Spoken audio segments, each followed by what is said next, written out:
You decide you are in.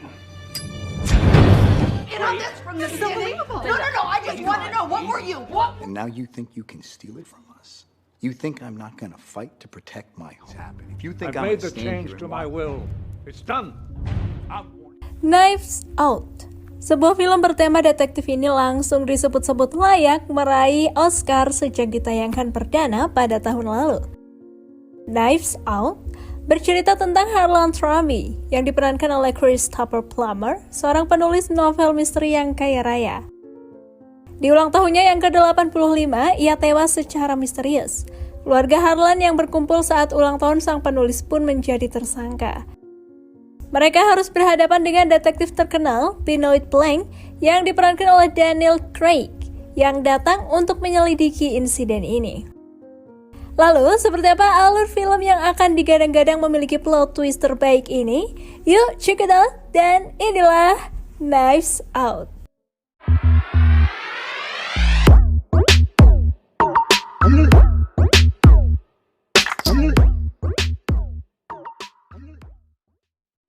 Film dibuka dengan pemandangan rumah milik seorang novelis misteri ternama yang bernama Harlan Thrombey. Sebuah rumah klasik bergaya Tudor yang berisikan patung unik dan ornamen mewah di dalamnya. Lalu terlihat seorang wanita bernama Fran. Dia adalah asisten rumah tangga di rumah ini. Fran menyiapkan makanan dan membawanya ke Harlan.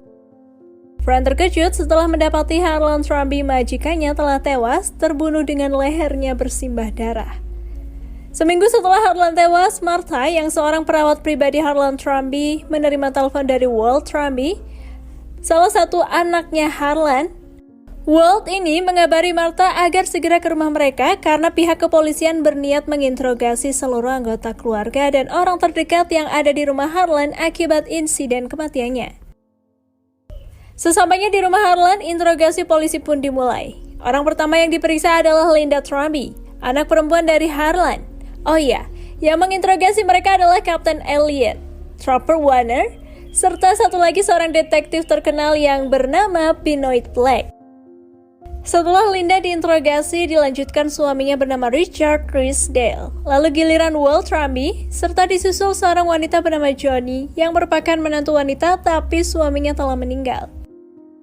Meskipun dia berstatus janda dari anak Harlan, tapi John ini menganggap keluarga Thrombey sebagai keluarganya sendiri. Lalu, interogasi terus dilanjutkan hingga ke giliran Meg yang merupakan anak Johnny dan cucu dari Harlan Thrombey. Hasil dari interogasi ini mencatat jika kronologi tewasnya Harlan adalah pada malam pesta ulang tahunnya yang ke-85. Yang mana ketika itu Harlan mengumpulkan semua anggota keluarganya bahkan asisten rumah tangga dan perawat pribadinya. Sementara dari hasil interogasi Benoit Blanc, dia menyimpulkan bahwa keluarga Harlan ini sebenarnya sedang berada dalam ketegangan suasana. Bahkan ada satu bukti kuat yang dia dapat setelah menginterogasi Martha. Martha ini ternyata cewek yang tidak bisa bohong. Kalau dia bohong, seketika dia langsung muntah. Blanc menanyakan tentang Richard yang punya hubungan gelap. Martha menjawab dia tidak tahu, lalu kemudian dia muntah. Jadi, kesimpulannya untuk sementara Richard punya hubungan gelap, dan hal tersebut menjadikan Richard sebagai tersangka pertama. Lalu, Harlan juga memotong tunjangan menantu perempuannya yaitu Johnny, karena telah mencuri uangnya dengan dalih untuk memberikan Meg uang sekolah. Ini menjadikan Johnny sebagai tersangka kedua. Lalu di malam pesta ulang tahun tersebut, Harlan terlibat cekcok dan akhirnya memecat putranya Walt dari perusahaan penerbitan bukunya. Ini menjadikan Walt menjadi tersangka ketiga. Dan yang terakhir, Harlan bertengkar hebat dengan cucunya yaitu Ramson, anak dari Linda dan Richard. Dia kemudian dijadikan sebagai tersangka keempat. Lalu Blanc berusaha menyatukan fakta tersebut dengan kronologi yang dicatat oleh Kapten Elliot.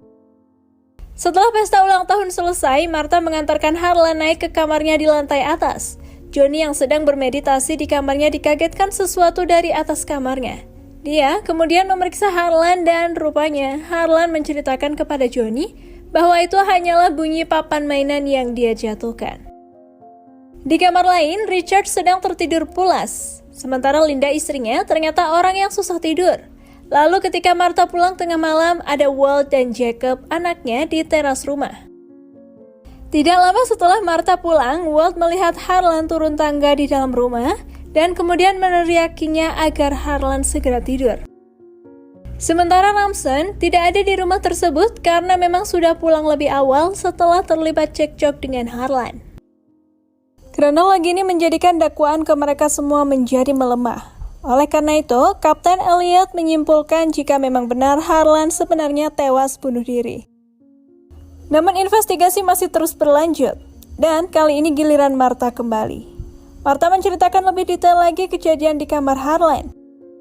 Di malam setelah pesta tersebut, Martha ternyata salah memberikan Harlan obat yang malah membuat Harlan menjadi overdosis. Obat yang diberikan adalah morfin. Martha yang akhirnya sadar akan kesalahan fatalnya tersebut langsung mencari obat penawarnya, tapi dia tidak bisa menemukannya. Have an extra stuff. Yes, I'm gonna find it. And if he lived in a great big country house like we. So, if someone switched the meds on purpose. Harlan yang tak tahu hidupnya tidak akan lama lagi malah dengan santainya meminta Martha untuk tenang dan memikirkan bagaimana agar Martha tidak menjadi tersangka. Sementara Martha terus berpikir untuk menelpon ambulans. Martha bergegas mencari bantuan lain, tapi kakinya malah tersangkut di kaki Harlan dan membuatnya terjatuh. Ternyata bunyi jatuh inilah yang didengar oleh Johnny di scene awal. Jadi, kalau berdasarkan cerita sebelumnya, Harlan berbohong kepada Johnny kalau bunyi jatuh yang didengar itu sebenarnya adalah Martha. Harlan yang tahu Martha orang baik dan mengetahui bahwa itu Martha adalah seorang imigran gelap, mencoba membantu untuk mencegah ibu Martha dideportasi. Di umur Harlan yang tinggal beberapa menit itu, ia malah memberikan Martha instruksi untuk membuat alibi yang dapat mencegahnya dari tuduhan pembunuhan. Sama persis seperti kronologi kejadian yang dicatat oleh Kapten Elliot setelah Martha pulang tengah malam mengendarai mobilnya. Lalu setelah keluar dari pagar, mobilnya diparkir di tempat tersembunyi dari kamera pengawas. Martha berjalan kaki kembali ke rumah tersebut dan naik ke kamar Harlan melalui tangga darurat samping. Martha sedikit meninggalkan jejak karena merusak satu pijakan anak tangga menuju jendela rahasia tersebut. Once you're inside, and this is the tricky part. Martha lalu mengambil jaket dan kupluk lalu turun ke lantai bawah rumah tersebut. Dan Martha lah yang dilihat oleh Walt yang sebelumnya dia kira adalah ayahnya. Kemudian Martha pulang kembali melalui tangga darurat tersebut. Tapi sesampainya di bawah, Martha terlihat oleh ibunya Harlan yang sudah pikun. Untung saja nenek ini malah mengira yang dilihatnya adalah Ramson cicitnya.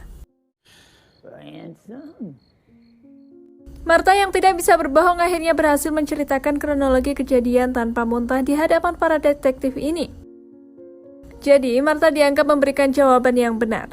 Tapi ada cerita yang sebenarnya tidak diceritakan, yaitu kesalahannya memberikan obat kepada Harlan. Martha kemudian membantu penyelidikan Blank dengan menelusuri seluruh komplek rumah Harlan. Namun Martha justru sengaja merusak kaset rekaman kamera pengawas karena di sana Martha dapat terlihat. Right, well, can we see the actual tape? We scan forward. Oh yeah, just hold the play button down. What happened? Martha juga sengaja merusak jejak kakinya yang ternyata membekas di lumpur sekitar rumah Harlan. Saat bertemu anjing-anjing peliharaan Harlan, anjing-anjing tersebut mendatangi Martha dan menyapanya dengan akrab. Kedua anjing tersebut kemudian membawakan Martha patahan pijakan tangga darurat yang dia tidak sengaja patahkan malam itu. Untungnya Blank tidak melihatnya dan Martha membuang patahan itu jauh-jauh. Selanjutnya, Martha dan Blank melanjutkan investigasi di kamar Harlan. Lalu melihat seseorang datang ke rumah tersebut dan disambut dengan tidak ramah sama sekali oleh anjing-anjing peliharaan Harlan. Dialah Ramson, yang sengaja datang ke rumah Harlan untuk acara pembagian warisan. Mereka semua berkumpul dan menunggu dibacakan pembagian warisan oleh pengacara Harlan. Namun Blank mendapatkan satu petunjuk lainnya dari Jacob, yang pada malam pesta berada di kamar mandi. Kamar mandi tersebut terletak bersebelahan dengan kamar Harlan dan Jacob mendengarkan perdebatan Harlan dan Ramson. Ramson pun mengaku kalau di malam itu Harlan telah mencoret namanya dari daftar warisan keluarga. Chaos di ruangan keluarga itu pun tidak terhindarkan. Kini tibalah surat-surat wasiat Harlan siap dibacakan. Semua anggota keluarga sudah menunggu dengan keyakinan masing-masing. Dan ternyata Harlan Truby memutuskan untuk menyerahkan semua hartanya kepada Martha. Martha juga kebingungan dan seluruh keluarga yang tadinya baik kepada Martha kini berbalik memaki-maki Martha. Take this piece of paper and shove it right up your ass. It's not possible. There's safeguards. Father, Poinky? I think everybody. Martha diserbu oleh seluruh anggota keluarga hingga Ramson datang membantunya dan membawa Martha ke sebuah restoran. Di sana rupanya dia menjebak Martha dengan mengajaknya makan lalu memaksa Martha untuk menceritakan kejadian yang sebenarnya. Ramson rupanya tahu kalau Martha tidak bisa berbohong. Sementara itu di rumah, pemandangan terlihat terbalik. Yang tadinya keluarga ini terpecah dan cekcok, ini malah bersatu untuk memastikan harta warisan mereka tetap jatuh di tangan keturunan dari Harlan.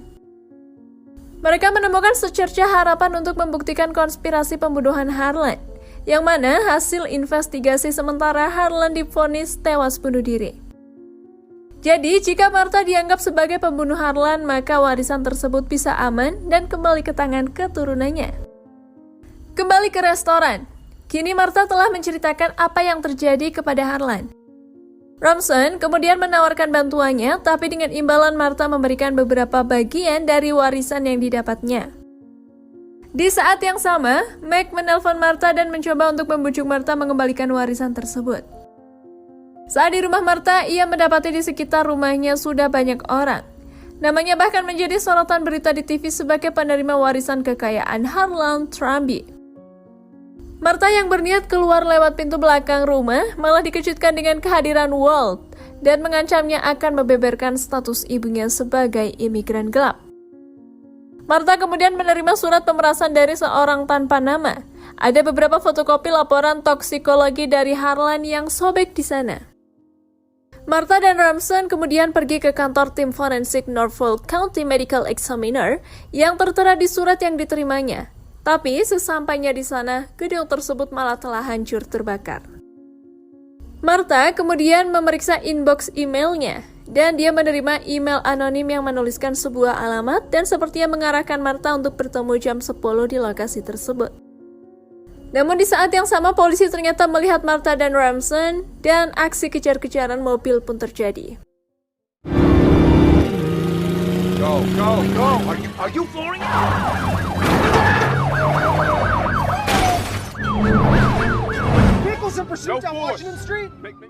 Setelah Martha mengemudi mobilnya dengan lincah melewati lorong-lorong, mereka pun tertangkap dan akhirnya ditahan.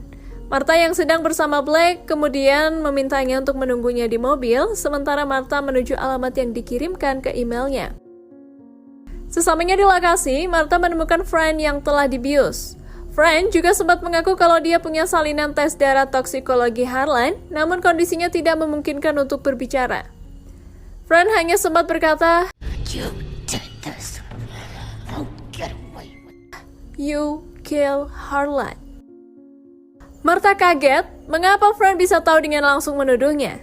Karena menyadari Fran bisa membantunya untuk mengetahui siapa yang mengirimnya email, maka Martha membawa Fran ke rumah sakit. Di rumah sakit, ternyata Martha menceritakan kejadian yang sebenarnya kepada Blank. Tapi rupanya Ramson juga telah mengaku dan menceritakan kepada Captain Elliot.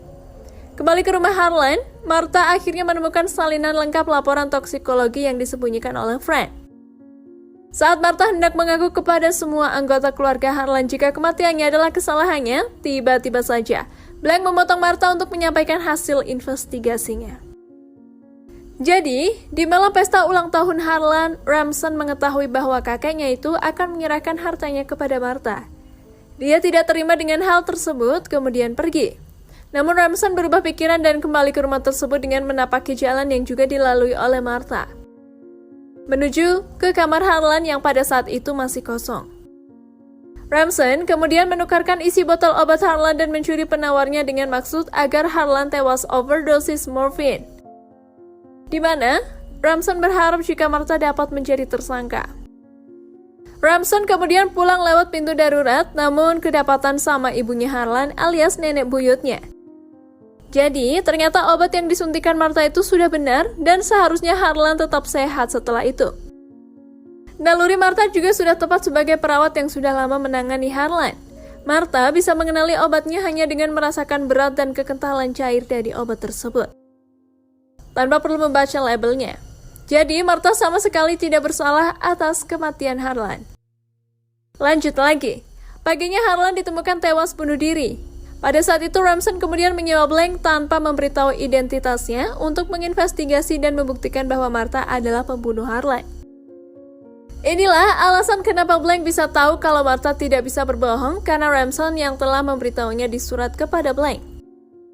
Untuk memuluskan rencananya, Ramson kembali ke rumah pada saat rumah tersebut dalam keadaan kosong, karena semua orang pergi ke acara pemakaman.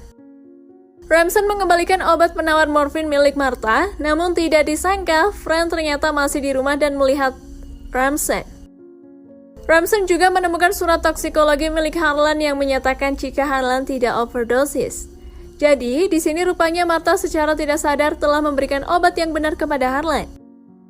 Ramson pun melenyapkan bukti tersebut, lalu mengirim surat pemerasan kepada Martha. Ramson kemudian membakar kantor tim forensik untuk menghancurkan bukti tes darah Harlan yang akan membuat Martha tidak bersalah.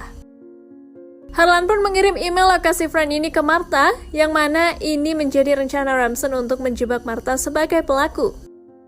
Rupanya, kalimat tuduhan yang didengar oleh Martha dari Fran sebelumnya adalah bukan you, melainkan huge. Dan panggilan huge ini adalah panggilan Fran kepada Ramson.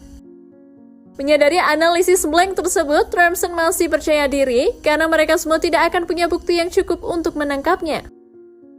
Satu-satunya harapan adalah Fran yang sedang dirawat intensif di rumah sakit.